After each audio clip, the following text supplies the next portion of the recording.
Good afternoon, bookworms. I hope you're all doing well, keeping well, and reading well. So, I want to do a little book review for you, and it's a book called Greetings from Berry Park by Sarfraz Manzoor. So, this is a book, funnily enough, I picked up very cheaply, and I thought I'll read it.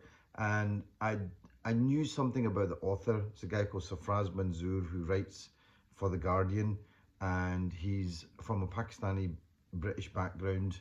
And so, I had some idea that the story of this book had been turned into a film, which I haven't seen yet. But I thought maybe it's going to have a kind of East is East vibe, and it does. And a bit of me thought, probably, what am I going to learn from this? But I'm really encouraged to say that, and really pleased to say that this is a brilliant book. Really enjoyed this. Um, and I was quite surprised. It was a book that I couldn't put down once I started reading. So I'll read the blurb.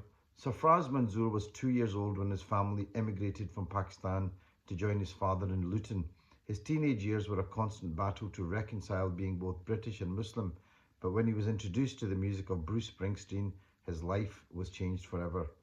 Originally darkly tender and wryly amusing, this is an inspiring tribute to the power of music to transcend race and religion, and the moving account of a relationship between father and son.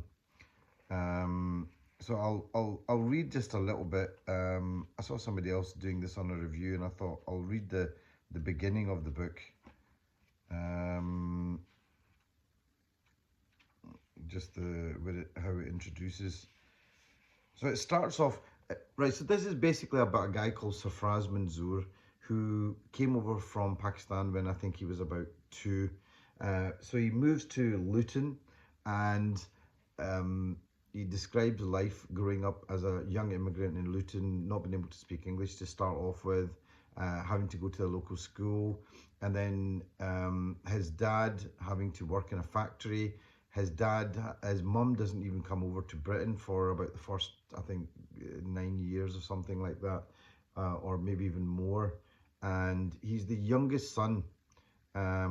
So he's given a bit of leeway to do things that he wants to do, but he describes this lifestyle in Luton as being really kind of oppressive and boring in some ways, and kind of bleak and Spartan and brutal. And actually, for a lot of us who came from immigrant backgrounds and who were brought up born in the 60s, brought up in the 70s, life was kind of Spartan because people didn't have a lot of money, and it was all about survival. And when I see the life of people nowadays, a lot of the kids, you can't believe it. Some of them are going to private schools. They have cars. They have all sorts of things. They have halal food everywhere. They have role models that they can look up to. It wasn't like that for a lot of people from an Asian background in the 70s, and he kind of really details that. Now, this is not just a book for somebody who's from an Asian background. This is a kind of book that anybody can read. It's a real sort of coming of age book, and in it he details how he eventually goes to, this basically the huge theme is about the father and son relationship. His dad is somebody that has never probably owned a pair of jeans, always wears a suit, but has to work in the local factory, but he's all about self-improvement and about improving things, and he's staunchly sort of Pakistani. So at home there's that sense that you got to be Pakistani because the people outside just won't understand you and you're not going to get anywhere. And the sort of sense of sometimes suffocation that can sometimes feel.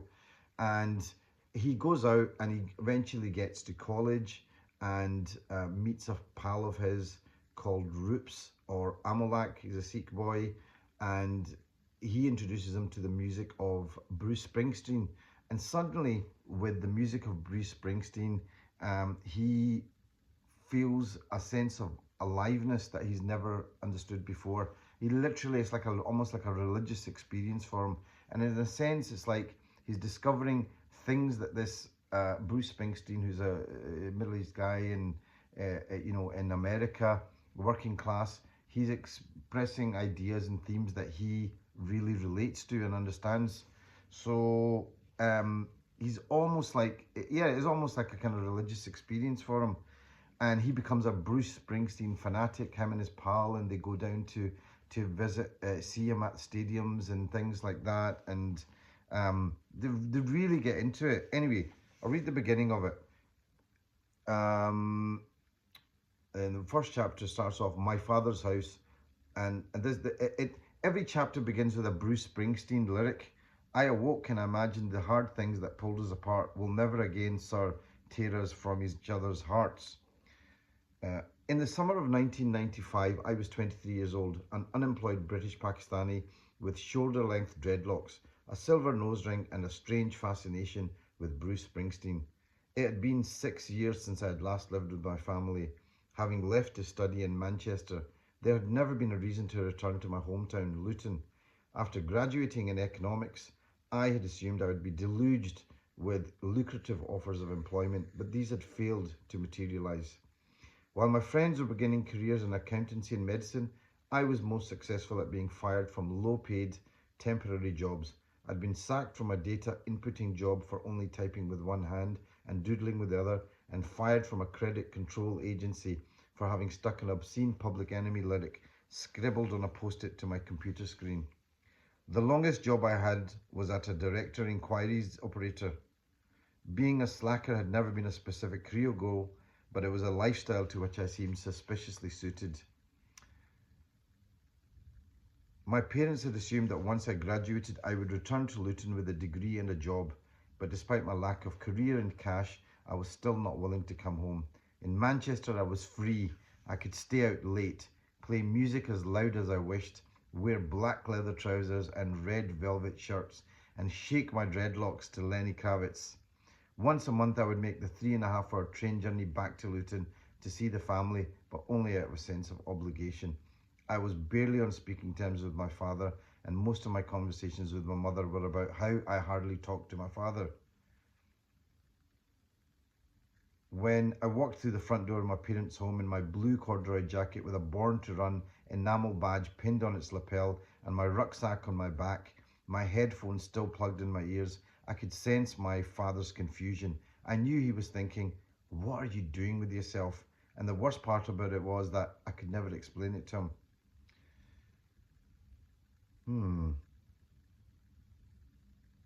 So, the major theme is the father and son relationship, and father being staunchly Pakistani, Sarfraz being sort of into Bruce Springsteen and wanting to sort of break away and be, British and get a sense of freedom. And, there's always that kind of tug. And of course, what happens at one point in the book, Sarfraz's dad dies.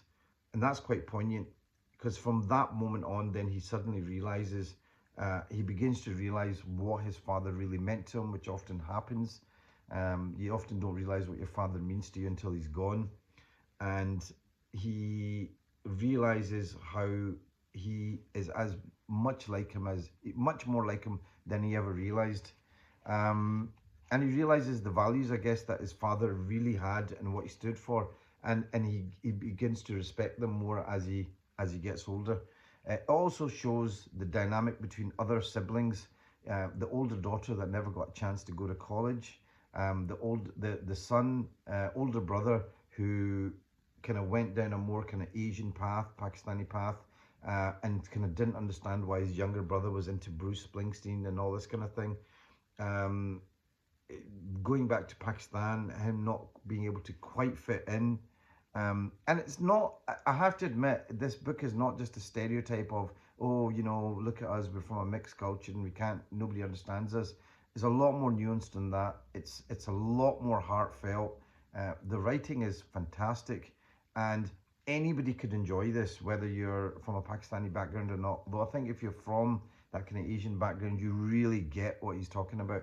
But I remember I was watching a review from a guy who lives in Utah, and he said he could totally understand what this was about. The other sort of themes, I guess, are of coming of age. It's about finding your own identity. It's about actually pursuing your own dreams. And he does. He gets to eventually becomes this super Bruce Springsteen fanatic. And by the end of the book, you realise that he's actually met Bruce Springsteen quite a few times. They're actually probably on first name terms now.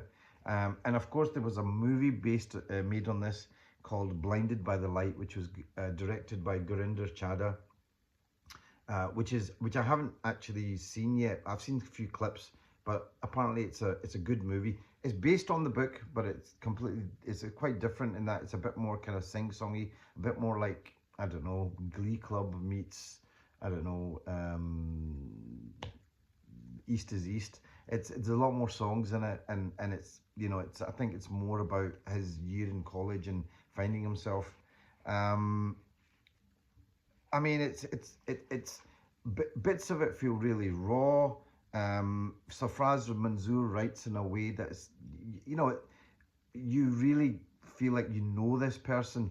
Um, he talks about and the sense of it, you know, that when he talks about his dad dying, that's, you know, pretty moving. I'm just going to read the end of it, and the book also kind of goes in and out of time zones. So it'll start off with, you know, at some point in the noughties, and then it'll go back to something in the 90s. I'm just going to read I'm actually going to read the last chapter of it. And he gets a chance to go to America as well, on one of these kind of university type things where you sell things, or Camp America or something like that. And he goes with his pal, and that's something that, you know, he realizes, you know, he loves that as well. But he writes at the end, when I was young, I used to fantasize about renouncing my British passport and moving to the United States. I was fascinated by the idea of the American dream, the suggestion that everyone had an equal chance to make something of their lives and to be considered equally American. Bruce Springsteen seemed to be the very embodiment of that dream, someone who'd been born to a working class immigrant family and who had, through his talent and tenacity, reached the very peak of his profession. Bruce Springsteen changed my life because in his music I saw the promise of hope and escape and self-improvement. But where once I longed to escape to the United States, these days I'm convinced my father did the right thing coming to Britain.